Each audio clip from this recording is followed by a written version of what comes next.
Merci d'écouter ce podcast dans lequel je raconte la fabrication de mon long métrage. J'essaye de parler de plein de choses, mais s'il y a un point que vous aimeriez que je développe dans les épisodes à venir, une question, un doute, vous pouvez désormais l'écrire directement en cliquant sur le lien qui se trouve en description de l'épisode.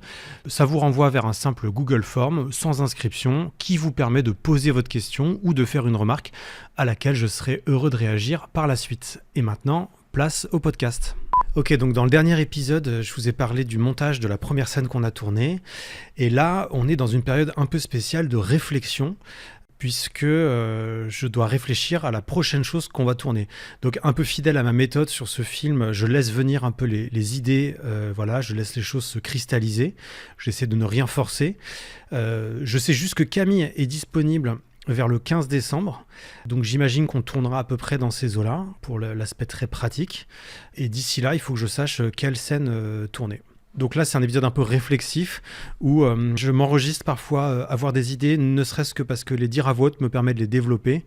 Et tous ces vocaux m'aident ensuite à travailler sur le film. Ça parle de quoi, ce navet?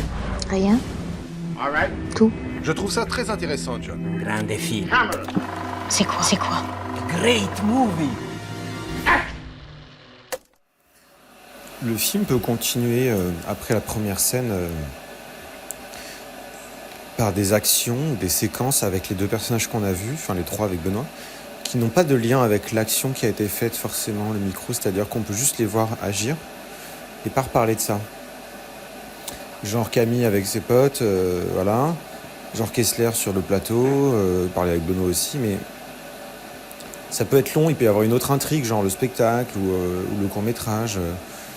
Et c'est que plus tard qu'on les revoit avec des nouveaux enregistrements et on comprend que pendant tout ce temps-là, ils continuent les enregistrements. Et qu'ils ont une équation un peu théorique là-dessus. Je sais pas. Un truc un peu... Ah oui, c'en est où cette histoire d'enregistrement d'ailleurs? La vie continue. J'aime bien cette idée. Parce que la vie n'est pas faite que d'une action. C'est pas ce qui occupe toute la journée, quoi. J'ai déjeuné hier avec Benoît. Benoît, c'est le comédien qui fait la voix dans l'enregistrement audio Rosa Bonheur. C'est lui qui parle de Kessler. Il s'appelle aussi Benoît dans le film. Parce que je suis en train de me projeter sur les prochaines scènes qu'on va tourner et j'aimerais montrer Kessler au travail, dans sa vie de tous les jours, à savoir en train de préparer un nouveau spectacle avec une troupe dont Benoît fait partie. Et je voulais voir Benoît déjà pour lui raconter un peu mes idées, pour parler de la première scène qui avait été montée, voilà, avoir ses réactions. Parce que Benoît est plus qu'un comédien sur le projet, c'est comme tous les gens qui sont un peu plus que leur poste, c'est quelqu'un avec qui j'aime bien discuter du projet pour l'enrichir. Et puis Benoît a beaucoup d'expérience en théâtre, il a travaillé avec beaucoup de troupes, de metteurs, de metteuses en scène dans différents contextes. Et moi j'y connais pas grand chose. Et donc je voulais discuter avec lui pour qu'il me raconte à quoi ça ressemble des gens qui préparent un spectacle de cette envergure. Dans quelle salle ils répètent, avec quels accessoires, combien il y a de personnes sur le plateau, quel est le rythme, quel est le lien entre les comédiens de la troupe, avec la personne qui met en scène, etc., etc. Donc c'était super enrichissant. Et c'est ce que j'aime aussi avec ce film, c'est que j'aime pas parler, il y a des gens à côté de moi dans la rue, ça m'énerve. Je sais pas pourquoi j'ai besoin d'être seul pour parler. Et c'est ce que j'aime aussi avec ce film, c'est que je discute avec les membres de l'équipe au-delà de leur poste en quelque sorte, pour que ça enrichisse vraiment le projet. Et j'ai l'impression de me rapprocher d'un travail de coopération, quoi. C'est une impression parce qu'évidemment qu'il faudrait définir ce qu'est la coopération. Je suis pas sûr qu'il y ait forcément beaucoup de hiérarchie dans la coopération, quoique. Mais je suis à la fois un petit peu tout seul dans mon coin à noter mes idées, mais aussi souvent en discussion avec d'autres, et ça j'aime bien. Et en plus Benoît, par ses expériences au théâtre, va peut-être réussir à nous trouver un décor pour tourner. Et ça c'était évidemment aussi une raison pour laquelle je voulais le voir, c'est que quand on cherche un décor si particulier, une salle de théâtre vide disponible, et si possible un peu grande, soit il faut aller sur des sites spécialisés de location de lieux de tournage, mais c'est excessivement cher puisque c'est la voie, on va dire, professionnelle, avec devis et tout.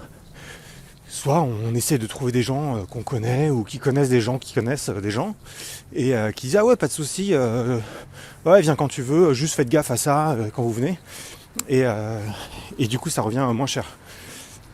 Donc Benoît a tout de suite pensé à des salles qu'il connaissait bien, dans lesquelles on pourrait tourner. Il va sonder un peu, passer des coups de fil, et il revient vers moi plus tard. C'est vraiment un mec génial, c'est très précieux de l'avoir.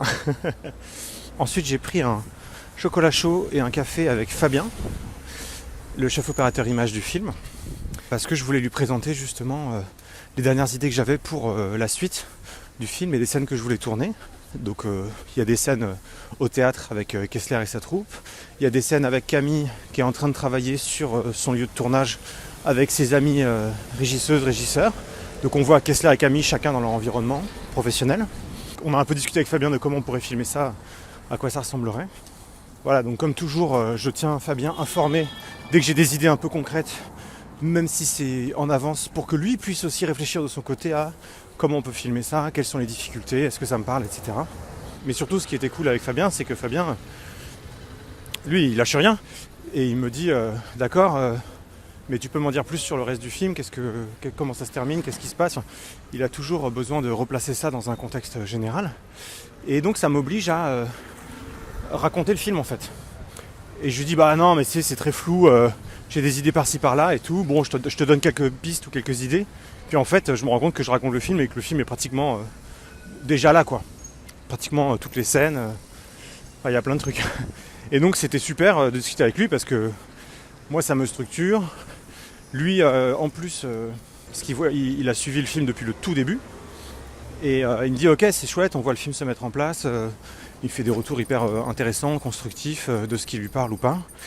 Et c'est pas non plus un rapport de réalisateur à producteur ou productrice où je devrais un peu rendre des comptes et justifier des choses. Ouais, c'est un échange quoi. Bon, et par ailleurs, que ce soit Benoît ou Fabien, les deux ont vu la première scène monter et les deux ont trouvé ça super et m'ont fait des mini-retours hyper intéressants. Mais ça met du baume au cœur de savoir que les gens qui ont donné du temps et de l'énergie pour le film trouvent que la première scène n'est pas ratée. Donc ça, c'est vraiment déjà un pari gagné, quoi. What are you waiting for? This is your chance. Can I tell you something? Continue. Je suis trop content, je viens d'avoir une idée et ça me met dans un état, je pense, un peu d'euphorie pendant allez, 10-15 minutes. Et j'ai eu cette idée en travaillant sur le montage du podcast en plus, sur l'épisode 8, de comment tourner la première scène. Parce que j'ai réécouté les moments où je me demandais est-ce qu'il faut tourner la première scène de façon stylisée, tendue, film d'espionnage ou hyper naturaliste, et que si je le faisais de façon tendue, je me trahissais, mais si je le faisais de façon naturaliste, ça allait emmerder les gens. Et donc je m'étais dit peut-être que Camille, dans la scène juste après, raconte ça à ses potes régisseurs et on comprend que la scène est très tendue uniquement parce que c'est le point de vue de Camille. Et donc qu'en fait, non, elle n'a pas été si tendue que ça la scène, mais qu'elle a fait ça pour accrocher leur intérêt, comme moi je le fais pour accrocher l'intérêt du spectateur.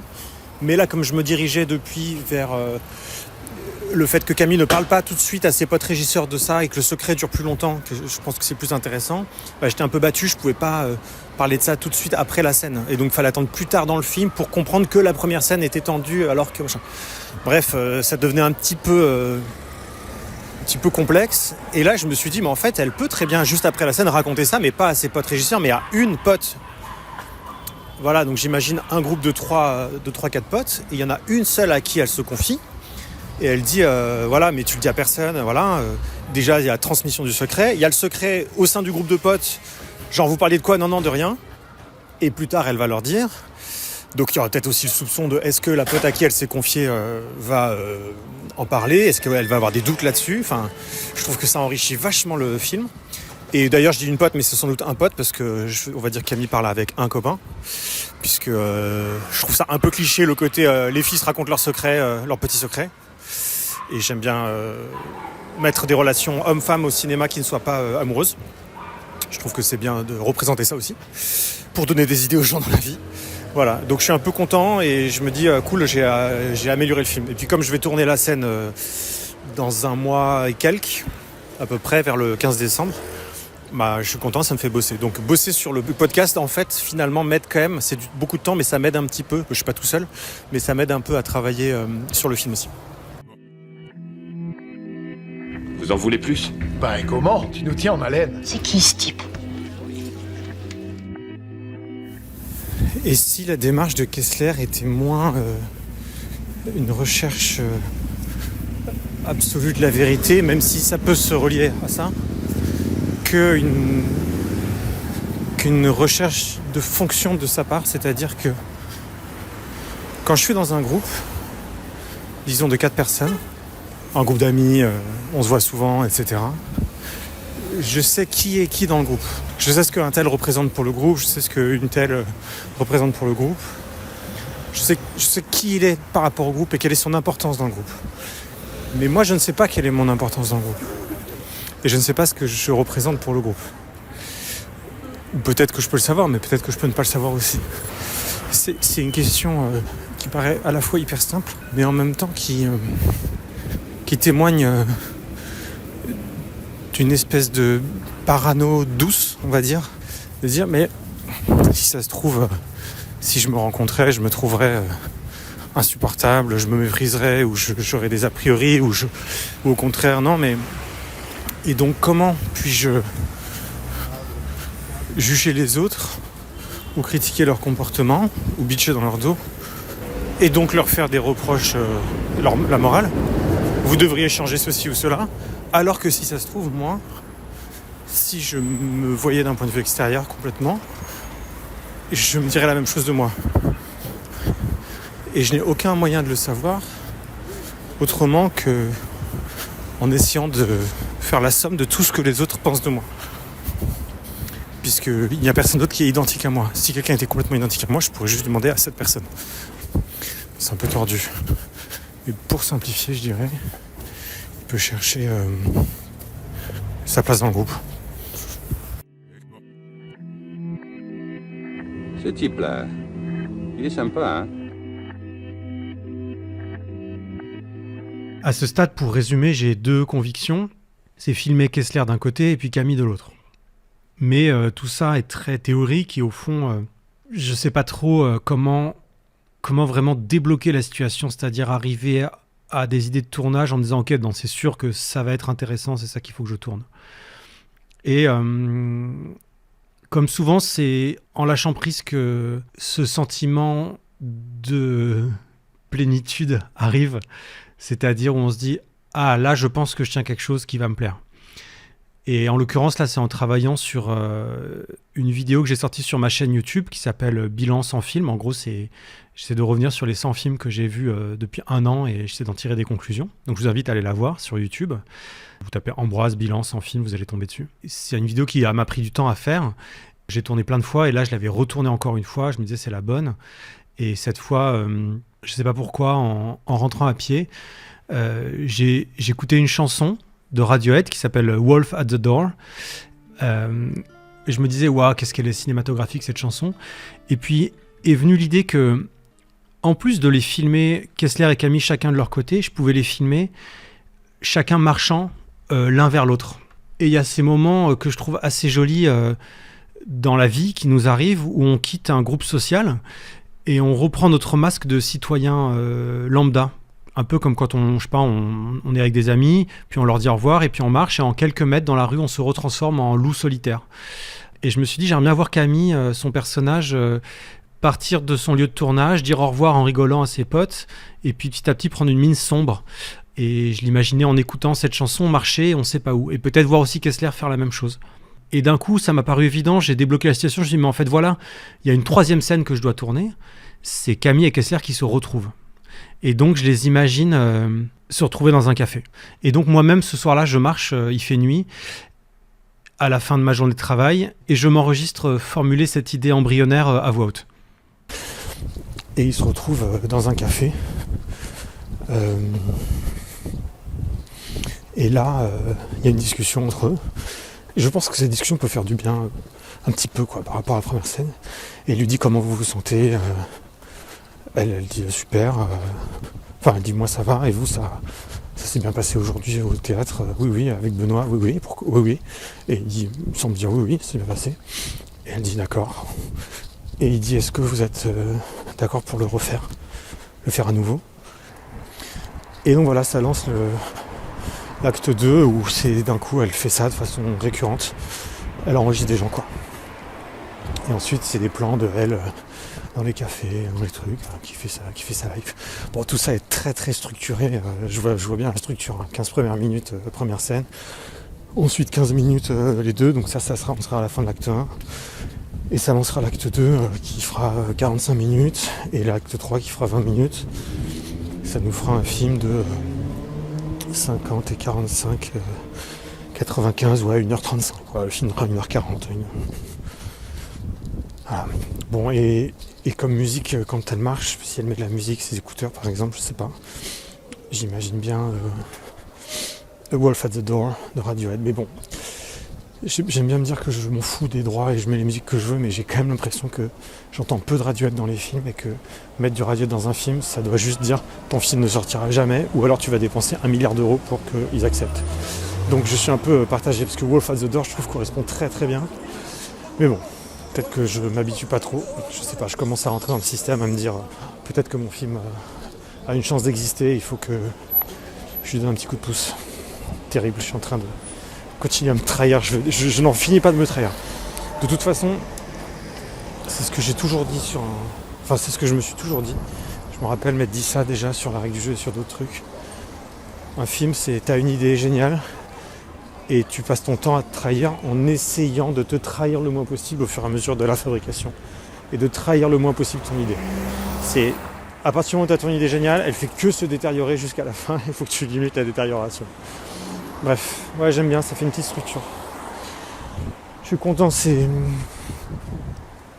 une journée qui a commencé par un petit peu d'écriture sur le film, de mise en place des notes, mise en ordre des notes, de taper quelques trucs, et puis après ça m'a saoulé, j'ai fait d'autres trucs, j'étais pas très concentré. J'ai fini par tourner la vidéo des 100 films une énième fois. J'espère que c'est la bonne. Je suis parti du bureau à 12h40. Et là sur le chemin, cette idée m'est venue de qui marche et qui se parle. Et c'est une nouvelle idée. Pour le coup, j'ai jamais eu l'idée de cette scène. Bon, je coupe l'enregistrement et je continue d'écouter Radiohead, parce que c'est vraiment une bonne chanson. Ok, donc j'ai désormais 3 scènes à tourner. La journée de Camille, la journée de Kessler et leur retrouvaille. Donc j'ai un cadre général et maintenant il va falloir que je rentre dans le concret de ces choses-là, trouver des décors, trouver des comédiens, des comédiennes, en parler autour de moi, me demander comment tourner ces scènes. Bref, c'est bien, j'ai laissé venir à moi l'inspiration. Mais maintenant, j'ai pas beaucoup de temps pour concrétiser tout ça.